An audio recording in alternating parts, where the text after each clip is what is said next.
السلام علیکم ناظرین، ڈرامہ سیریل پھانس کے نیکسٹ ایپیسوڈ میں آپ دیکھیں گے زیبا اپنے اصلی مجرم کو اس کے مقام تک پہنچا کر رہے گی۔ یعنی زیبا سوچ رہی ہوتی ہے زیبا کے ساتھ بہت زیادہ غلط ہوا ہے۔ زیبا سوچتی ہے کہ میرے ساتھ جو زیادتی ہوئی ہے اس کا بدلہ میں لے کے رہوں گی، کسی کو بھی نہیں چھوڑوں گی۔ جس کے بعد زیبا بہت زیادہ دکھی ہوتی ہے اور رو رہی ہوتی ہے۔ تو وہیں پر زیبا کی والدہ کمرے میں آ جاتی ہیں اور زیبا کو اداس دیکھ کے زیبا کی والدہ بھی پریشان ہو جاتی ہیں۔ زیبا کی والدہ زیبا کی یہ حالت دیکھ کے بہت زیادہ دکھی ہو گئی ہیں۔ ان سے اپنی بیٹی کی یہ حالت دیکھی نہیں جا رہی۔ تو جبکہ دوسرے ناظرین آپ دیکھیں گے کہ پولیس ہاشم کو اریسٹ کر لیتی ہے، جس کے بعد ہاشم کی والدہ بڑی پریشان ہو جاتی ہیں۔ ہاشم کی والدہ کہتی ہیں کہ میرے بیٹے نے کچھ نہیں کیا، میرا بیٹا بے قصور ہے، آپ اسے کیوں اریسٹ کر رہے ہیں؟ جس کے بعد پولیس والے ہاشم کی والدہ سے کہتے ہیں کہ یہی مجرم ہے، اسی نے یہ سب کچھ کیا ہے۔ جس کے بعد وہ ہاشم کو جیل میں بند کر دیتے ہیں۔ تو ہاشم کی والدہ بہت زیادہ پریشان ہو جاتی ہیں۔ یعنی ہاشم کو اریسٹ سراج صاحب نے کروایا ہے تاکہ یہ الزام ان پر نہ آئے، کیونکہ سراج صاحب نے ہی زیبا کے ساتھ زیادتی کی ہے۔ سراج صاحب اپنے بیٹے کو بچانے کے لیے پولیس والوں کو بہت زیادہ پیسے دیتے ہیں اور ان کے منہ بند کروا دیتے ہیں۔ جس کے بعد سراج صاحب پولیس والوں سے کہتے ہیں کہ ہاشم کو اریسٹ کر لے تاکہ سب کا سارا دھیان ہاشم کی طرف ہو جائے اور میرا بیٹا بچ جائے۔ یہ سب کچھ سراج صاحب نے کروایا ہے۔ اور سراج صاحب سمد کو بھی بتا دیتے ہیں کہ ہاشم نے یہ سب کچھ کیا ہے۔ جس کے بعد سمد پولیس اسٹیشن آتا ہے اور پولیس والوں سے کہتا ہے جو مجرم تھا وہ پکڑا گیا، زیبا بے قصور ہے، یہ سارا اس کا کیا دھرا ہے، یعنی اصلی مجرم تم ہی ہو۔ یہ بات سن کے ہاشم سمد سے کہتا ہے کہ تم غلط کر رہے ہو میرے ساتھ۔ اس کے بعد سمد ہاشم سے کہتا ہے کہ تم اپنے انجام تک پہنچو گے۔ تو ہاشم سمد سے کہتا ہے کہ تم اپنی خیر مناؤ۔ اس کے بعد سمد وہاں سے چلا جاتا ہے۔ تو ہاشم بڑا پریشان ہو جاتا ہے۔ ہاشم کی والدہ بڑی پریشان ہے۔ اس کے بعد ہاشم کی والدہ زیبا کے پاس آتی ہیں اور بہت زیادہ رونے لگ جاتی ہیں۔ تو زیبا کے گھر والے کہتے ہیں کہ کیا ہوا، اتنی پریشان کیوں ہو؟ اس کے بعد ہاشم کی والدہ کہتی ہیں کہ پولیس میرے بیٹے ہاشم کو اریسٹ کر کے لے گئی ہے۔ یہ بات سن کے زیبا اور سب گھر والے بڑے پریشان ہو جاتے ہیں۔ اس کے بعد زیبا پولیس اسٹیشن جاتی ہے۔ زیبا جب پولیس اسٹیشن جاتی ہے تو ان سے کہتی ہے کہ میرا مجرم یہ نہیں ہے بلکہ سراج صاحب کا بیٹا میرا مجرم ہے۔ اس کے بعد پولیس والے کہتے ہیں کہ یہی مجرم ہے۔ تو زیبا ان سے کہتی ہے کہ غلط کر رہے ہیں آپ۔ جس کے بعد زیبا ان سے کہتی ہے کہ مجھے بھی اریسٹ کریں گے نا آپ؟ یہ بات سن کے پولیس والا زیبا سے کہتا ہے کہ اپنا میڈیکل پروف لے کے آؤ، پھر دیکھتے ہیں، اگر تم اپنے میڈیکل پروف لے آئی تو پھر ہم تمہاری بات مانیں گے۔ یہ بات سن کے زیبا ان سے کہتی ہے کہ میں اپنے ارادوں سے پیچھے ہٹنے والی نہیں ہوں۔ آپ لوگ کیا سمجھ رہے ہیں کہ سراج صاحب نے جو آپ کے منہ بند کروائے ہیں پیسے دے کے، سب کے سامنے آپ لوگوں کا چہرہ میں لے کے آؤں گی۔ جس کے بعد زیبا وہاں سے چلی جاتی ہے۔ تو جس کے بعد ناظرین آپ دیکھیں گے کہ زیبا اور اس کی والدہ ہاسپٹل میں آتے ہیں ڈاکٹر سے رپورٹ لینے کے لیے، لیکن سراج صاحب کی پہنچ بہت دور تک ہے۔ سراج صاحب نے یہاں پر بھی پیسے دے کے ان کے منہ بند کروا دیے ہیں۔ تو زیبا ان کی طرف دیکھنے لگتی ہے، یعنی ڈاکٹر زیبا کو کوئی رپورٹ نہیں دیتے۔ جس کے بعد زیبا بہت زیادہ غصے میں آ جاتی ہے۔ تو زیبا کی والدہ بھی پریشان ہو جاتی ہیں۔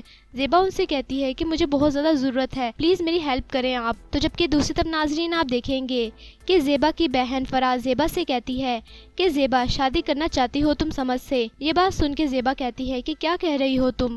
اس کے بعد زیبا کی بہن کہتی ہے مجھے پتہ ہے تم سمد سے ہی شادی کرنا چاہتی ہو، اس لیے سمد کے ساتھ مل کر تم یہ کھیل کھیل رہی ہو اور ہاشم کو پکڑوا دیا ہے تم نے تاکہ تم آسانی سے سمد کے ساتھ شادی کر سکو۔ یہ بات سن کے زیبا اپنی بہن کی طرف دیکھنے لگتی ہے اور کہتی ہے کہ تم غلط سوچ رہی ہو فرا، میں نے کچھ بھی نہیں کیا ایسا، یہ سراج صاحب نے ہی کروایا ہے۔ یہ بات سن کے اس کی بہن کہتی ہے کہ اب جھوٹ بولنا بھی تم بند کر دو۔ تو زیبا اپنی بہن کی یہ ساری باتیں سن کے بہت زیادہ غصے میں آ جاتی ہے۔ تو جبکہ دوسرا ناظرین آپ دیکھیں گے کہ سراج صاحب کی بیٹیاں بڑی پریشان ہے، کیونکہ سراج صاحب کی بڑی بیٹی حفصہ سمد سے پیار کرتی ہے، اور جب حفصہ کو سمد اور زیبا کے بارے میں پتہ چلتا ہے تو حفصہ بڑی پریشان ہو جاتی ہے اور سمد سے اپنے سارا تعلق ختم کر دیتی ہے۔ لیکن حفصہ بڑی پریشان ہے۔ اس کے بعد حفصہ کی چھوٹی بہن اس سے کہتی ہے کہ زیبا اور سمد بھائی کے بیچ میں ضرور کچھ چل رہا ہے۔ یہ بات سن کے حفصہ بڑی پریشان ہو جاتی ہے، کیونکہ حفصہ سمد کو بہت زیادہ چاہتی ہے، لیکن یہ سب کچھ ہونے کے بعد حفصہ کو سمجھ نہیں آ رہا کہ وہ کس پر یقین کرے۔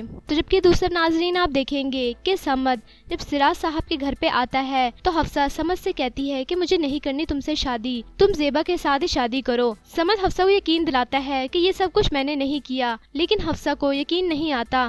اس کے بعد حفصہ کہتی ہے کہ نکل جاؤ یہاں سے اور آئندہ کبھی بھی یہاں پر مت آنا، جس کے بعد سمد غصے میں آ جاتا ہے اور وہاں سے چلا جاتا ہے۔ تو جبکہ دوسرے ناظرین آپ دیکھیں گے کہ سراج صاحب کو پتہ چلتا ہے کہ ہاشم کو پولیس نے اریسٹ کر لیا ہے، تو سراج صاحب بہت خوش ہوتے ہیں کیونکہ ایسا کرنے سے سراج صاحب کا بیٹا بچ جائے گا اور سب کا سارا دھیان ہاشم کی طرف ہو جائے گا۔ اس کے بعد سراج صاحب ہاشم کی والدہ کو فون کرتے ہیں اور ان سے کہتے ہیں کہ اگر تم اپنا بیٹا بچانا چاہتی ہو تو میرے گھر آ جانا، مجھے تم سے کچھ ضروری بات کرنی ہے۔ اس کے بعد سراج صاحب ہاشم کی والدہ سے کہتے ہیں کہ اگر اپنا بیٹا بچانا چاہتی ہو تو کل لازمی آ جانا۔ تو جبکہ دوسرا ناظرین آپ دیکھیں گے کہ ساحل بڑا پریشان ہے کیونکہ ساحل سوچ رہا ہوتا ہے کہ زیبا کے ساتھ میں نے ایسا کچھ بھی نہیں کیا، لیکن زیبا مجھے کیوں غلط سمجھ رہی ہے، یعنی ساحل زیبا کے بارے میں سوچ رہا ہوتا ہے اور بہت زیادہ دکھی ہو جاتا ہے۔ تو جبکہ دوسرا ناظرین آپ دیکھیں گے کہ ہاشم کی والدہ سراج صاحب کے گھر پہ آ جاتی ہیں۔ ہاشم کی والدہ اپنے بیٹے کی وجہ سے بڑی پریشان ہوتی ہیں، تو سراج صاحب ہاشم کی والدہ سے کہتے ہیں کہ تم زیبا کو یہاں پر لے کے آؤ، جب تم زیبا کو میرے گھر پہ لے کے آؤ گی تو پھر میں تمہارے بیٹے کو جیل سے نکلوا دوں گا۔ یعنی یہ بات سن کے ہاشم کی والدہ کہتی ہیں کہ میں کیسے زیبا کو یہاں پر لا سکتی ہوں، اس کی والدہ کبھی بھی راضی نہیں ہوں گی اور زیبا بھی یہاں پر نہیں آئے گی۔ تو سراج صاحب ہاشم کی والدہ سے کہتے ہیں تمہیں اپنا بیٹا عزیز نہیں ہے کیا، جس کے بعد ہاشم کی والدہ کہتی ہیں کہ ہاں میرا بیٹا مجھے بہت عزیز ہے۔ تو ہاشم کی والدہ سوچ میں پڑ جاتی ہیں۔ اس کے بعد سراج صاحب ہاشم کی والدہ سے کہتے ہیں کہ سوچو گی تو وقت میرے ہاتھ سے بھی نکل جائے گا، اس کے بعد میں بھی کچھ نہیں کر سکوں گا اور تمہارا بیٹا ہمیشہ پھر جیل میں ہی رہے گا۔ ہاشم کی والدہ سراج صاحب کی یہ ساری باتیں سن کے بڑی پریشان ہو جاتی ہیں اور ان سے کہتی ہیں کہ اچھا میں کچھ کرتی ہوں۔ اس کے بعد ہاشم کی والدہ زیبا کے گھر پہ آ جاتی ہیں۔ جب ہاشم کی والدہ زیبا کے گھر پہ آتی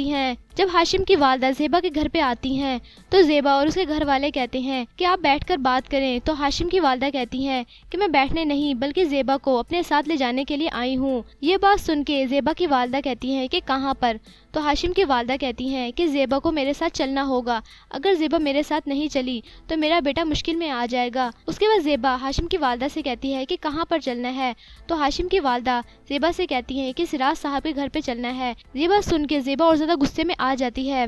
زیبا سوچتی ہے کہ میں اپنے ارادوں سے پیچھے نہیں ہٹوں گی اور سراج صاحب کا چہرہ سب کے سامنے لے کر آؤں گی۔ اس کے بعد زیبا ہاشم کی والدہ کے ساتھ چلی جاتی ہے۔ ہاشم کی والدہ جب دروازے پہ ہوتی ہیں تو ساحل وہاں پر آ جاتا ہے۔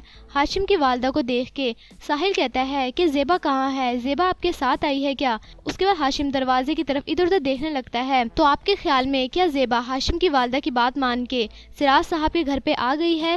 اپنی قیمتی رائے کا اظہار کمنٹ سیکشن میں کیجیے اور ویڈیو اچھی لگے تو پلیز لائک کریں اور میرا چینل سپر ڈرامہ ریویو کو آپ نے لازمی سبسکرائب کرنا ہے اور بیل آئیکن کو پریس کرنا ہے تاکہ آپ کو ہر نئے آنے والے لیٹسٹ ڈرامے کے ریویوز ملتے رہیں۔ تب تک کے لیے اللہ حافظ۔